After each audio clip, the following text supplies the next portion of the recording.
આ simple mistake જે ઘણા લોકો શહેરીના અંદર કરે છે આપણે અવોઇડ કરવાની છે, જેનાથી જે પ્રોબ્લેમ્સ થાય છે ઇનડાઇજેશન, ગેસ ને બ્લોટિંગ એ ના થાય.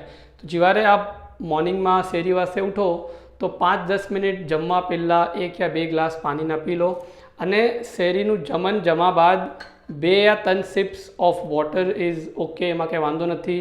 બટ જ્યાં તમે કહેશો કે મને પ્યાસ લાગશે આખો દિવસ, મને વધારે પાણી પીવું છે અને તમે જમા પછી ગ્લાસ ભરીને પાણી પીશો તો જે જમન છે એ ફ્લોટ કરવા લાગશે, એ સ્ટમકના લાઇનિંગથી ડિટેચ થઈ જશે, જે સ્ટમક એસિડ છે એ ડાયલ્યુટ થઈ જશે અને એનાથી પછી કોન્સ્ટિપેશન થાય, બ્લોટિંગ થાય, ગેસ થાય, થકાન લાગે. સો આ સિમ્પલ મિસ્ટેક અવોઇડ કરવાની છે, જેનાથી જે થકાન ને બ્લોટિંગ ને જે ગેસ થશે એ આપણે ઇઝીલી અવોઇડ કરી શકશું. ઘણા લોકોનો સવાલ હોય છે કે મેં એવું શું જમવું શહેરીના અંદર કે મને આખો દિવસ ભૂખ ના લાગે. એનો જવાબ એમ છે કે એવું કોઈ જમન નથી. અગર આ જમન છે આપના સ્ટમકના અંદર, આપ એક જેટલું બી અચ્છું જમન જમવું હોય 2 થી 4 કલાકના અંદર આ બધું જમન આપના સ્ટમકમાંથી એમ્પ્ટી થઈ જશે અને ભૂખ લાગશે.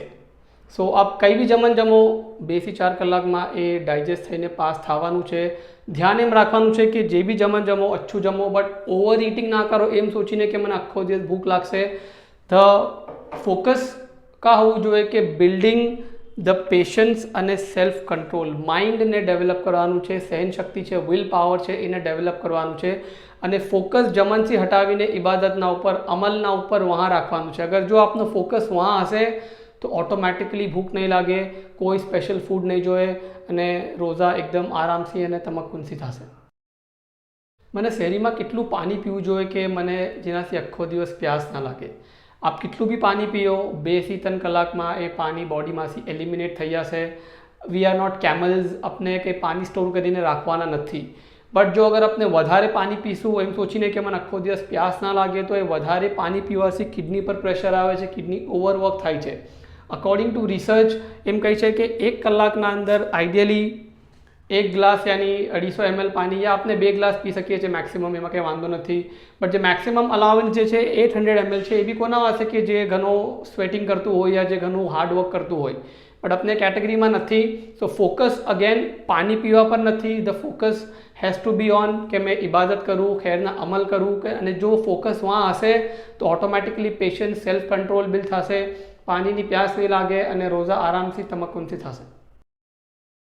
આ જે મિસ્ટેક છે રોઝાના જે ફાયદા હોય છે એને કમ્પ્લીટલી એલિમિનેટ કરી કાઢે છે, એને ડિસ્ટ્રોય કરી કાઢે છે. હવે આ મિસ્ટેક શું છે? આપણે એમ સમજીએ કે અમારું સ્ટમકનું સાઇઝ છે અને મેં 12-14 કલાક રોઝા કર્યા અને આપણે એમ લાગે છે કે મેં એટલા ટાઈમ ભૂખો હતો તો મારું સ્ટમકનું સાઇઝ શું છે કે વધી ગયું છે અને મને વધારે જમન જોઈએ છે. સ્ટમકનું સાઇઝ નથી વધવું, જે હંગરનું સેન્સેશન છે માઇન્ડના અંદર એ વધી ગયું છે અને બિકોઝ આપણે એ સેન્સેશનને કંટ્રોલ નહીં કરી શકતા મેન્ટલી, ઘણા લોકો ઓવર ઇટિંગ કરે છે અને ફીસ્ટિંગ કરે છે. મને ઘણું બધું જમન જમવું છે, મને કંઈ નવું જમન જમવું છે, કેમ કે મેં આખો દિવસ ભૂખો હતો. મેં આખો દિવસ ભૂખો હતા બરાબર છે, બટ સ્ટમકને તો એટલું જ જમન જોવે છે, એને ઓવર એક્સેસ જમન નહીં જોતું. જો તમે ઓવર ઇટિંગ કરશો, ફીસ્ટિંગ કરશો તો રોઝાના જે ફાયદાઓ છે એ કમ્પ્લીટલી એલિમિનેટ થઈ જશે. The focus has to be on ઇબાદત પર હોવું જોઈએ, ખૈરના કામો કરવા પર હોવું જોઈએ અને માઇન્ડ અને આપણા પેશન્સને ડેવલપ કરવા પર હોવું જોઈએ કે જેના સબબ રોઝાના 100% બેનિફિટ આપને મળી શકશે. ઇફતાર કરતી વખતે 2 ઇમ્પોર્ટન્ટ સ્ટેપ્સ છે જે આપણે મિસ નથી કરવાના. પહેલું શું કે ખાકે શિફા ચાખ્યા પછી ડાયરેક્ટલી બીજી બધી વસ્તુઓ જમવું ઇમિડિયેટલી સ્ટાર્ટ ના કરી દઈએ. એમ આપણે ધ્યાન રાખીએ કે આપણે નમક ચાખીએ, કેમ કે નમકના અંદર એવા કેમિકલ્સ છે કે જે માઉથના અંદર ડાયજેસ્ટિવ એન્ઝાઇમ્સ છે એને એક્ટિવેટ કરશે અને એના સબબ જે બીજી બધી વસ્તુઓ આપણે જમશું એ ઇઝીલી ડાયજેસ્ટ થઈ શકશે માઉથના અંદર, કેમ કે માઉથમાં ફર્સ્ટ સ્ટેપ ઓફ ડાયજેશન છે. એટલે આપણી આદત છે કે આપણે જમવા પહેલાં નમક ચાખીએ છીએ. સો નમક એનું ડાયજેશનના અંદર હેલ્પ કરશે. અને બીજો સ્ટેપ તો ધ્યાન રાખવાનું છે કે જ્યારે આપણે બધું જમીએ અને જે બી આપણે લિક્વિડ્સ ડ્રિંક કરી રહ્યા છે તો આપણે એના બારામાં માઇન્ડફુલ રહીએ, બરાબર એને ચાવીને જમીએ, પાણી પીતા હોય તો બરાબર આરામથી ચૂસીને પીએ, ઘાયના અંદર, જલ્દીના અંદર ઓવર ઇટિંગ ના કરીએ. નમક ચાખવાથી અને આ માઇન્ડફુલ ઇટિંગ કરવાથી આપણા બોડીમાં જે જમન જશે એ આપણે બોડીના અંદર વધારે હેવી નહીં થઈ અને પ્રોબ્લેમ ક્રિએટ નહીં કરે.